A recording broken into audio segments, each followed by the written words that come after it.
Latvijā man šausmīgi patīk. Es ceru, ka man būs arī iespēja palikt nākošu gadu. Es esmu ļoti lielā sajūsmā pa Poliju.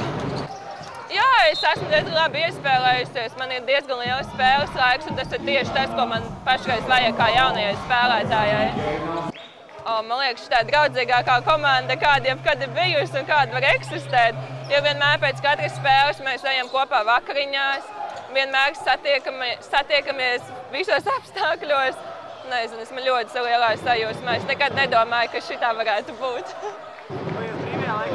Šitā pilsēta jau skaitās kurorta, un te ir tā kā 3 pilsētas – Gdiņa, Sopota un Gdaņska. Un tās tā kā ir tās izklaides, un diezgan daudz te ko darīt. Treniņi grūti? Treniņi? Nav īpaši grūti, jo mums ir visu laiku 2 spēles nedēļā – Eirolīgas un Polijas līgas, un tāpēc mums diezgan taupa. Tas, es domāju, ka ir labi arī.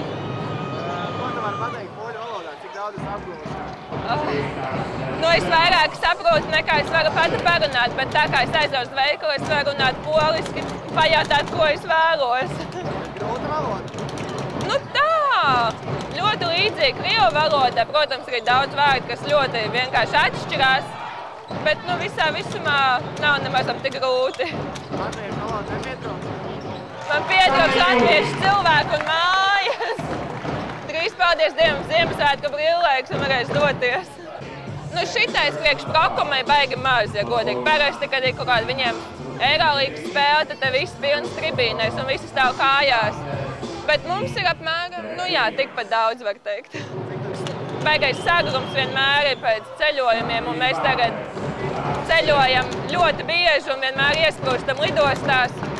Vakar mēs tik ieradāmies no Horvātijas, 41 stundu ceļojām ar vilcienu.